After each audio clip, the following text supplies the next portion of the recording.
Pokémon.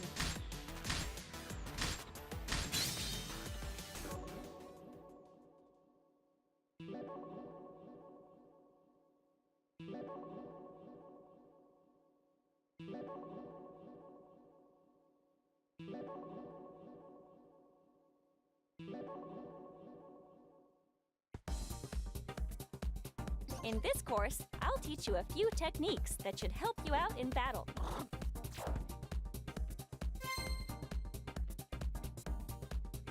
During duel phase, press down on the plus control pad to enter into a low stance. While in low stance, press the Y button to use a quick attack. Press the X button while in low stance to use an attack to knock down your opponent. Try to land an attack from low stance. It does.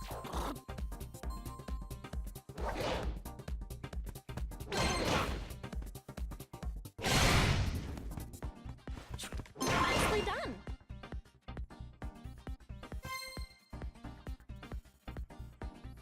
By pressing up on the plus control pad, your Pokémon will take a high stance.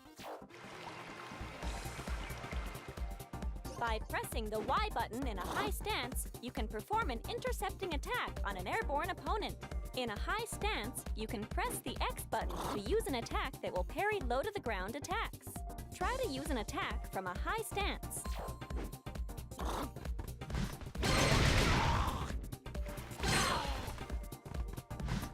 There you go! Now you're getting it!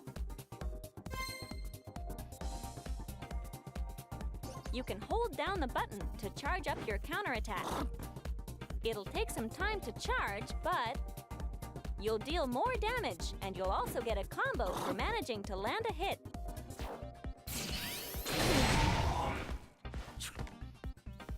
By charging up your counterattack, you can increase the amount of time you can ward off your opponent's attacks.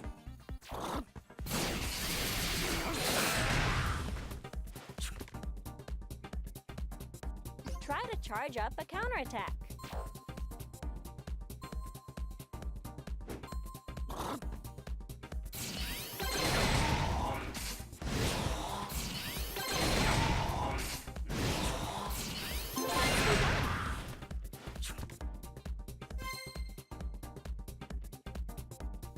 During a counterattack, use the plus control pad and the R button to cancel and move into a step.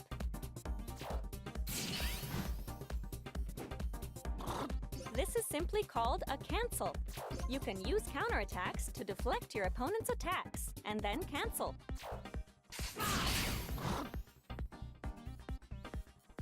Try to cancel a counterattack.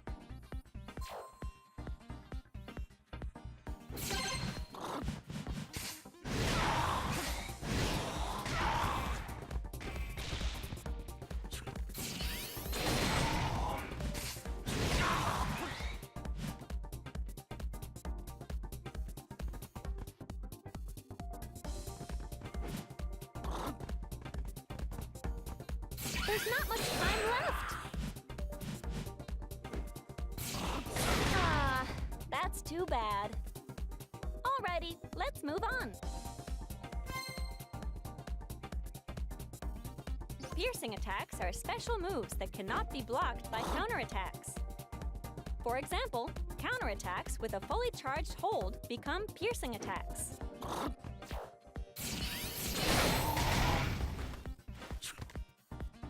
Your best bet with counterattacks is to take the initiative and get the first move in.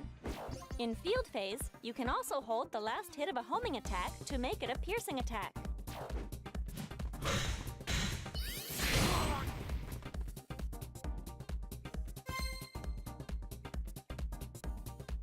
Your Pokémon won't take any hits while knocked down, and it'll get back up on its own, too.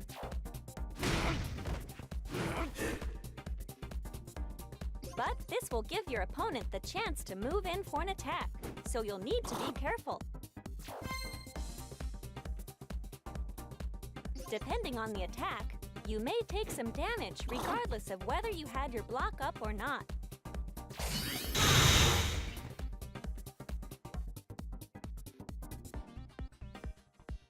This is called block damage. but you'll never be KO'd by block damage.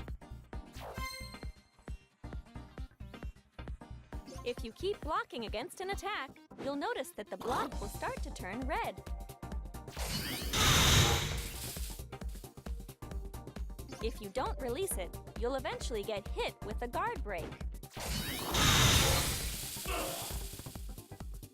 When you're hit with a guard break, you will be left momentarily defenseless. How many attacks you can endure before getting hit with a guard break depends on the Pokémon.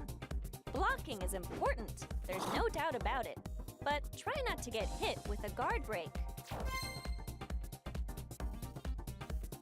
While in Synergy Burst, you won't be stunned from taking a few small hits, so you can move in for the attack without worrying about your opponent's ranged attacks one bit.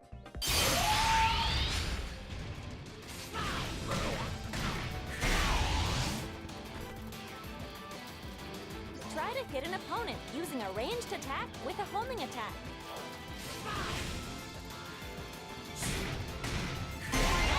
Keep it up.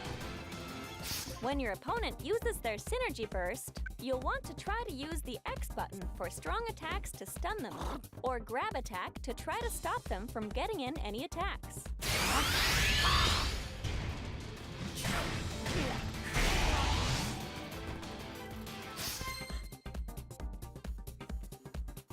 You can link up one attack with the next. This is what we call a combo. Let's try to land a simple combo.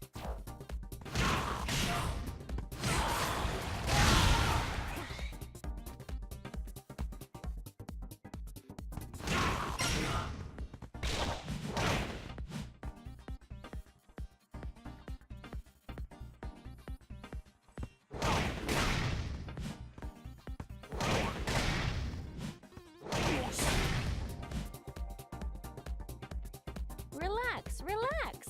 Just focus on one attack at a time.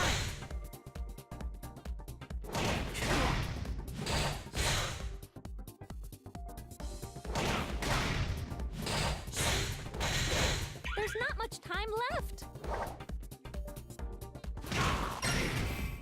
It's a bit tough at first, huh? Don't worry, you just have to learn a bit here and there as you go.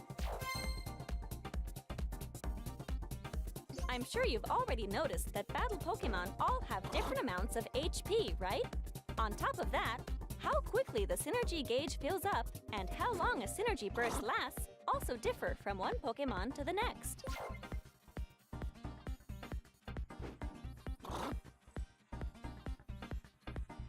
Crazy, right? There are all sorts of different battle stages, and the battle arenas themselves vary slightly in shape and size.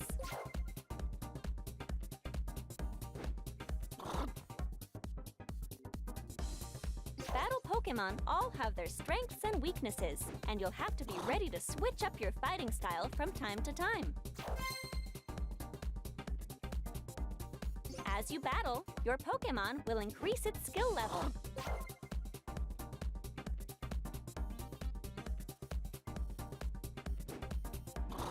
As you increase your skill level, you can apply those skill points to whichever skills you'd like. As your skills level up, you'll get all sorts of useful advantages in battle.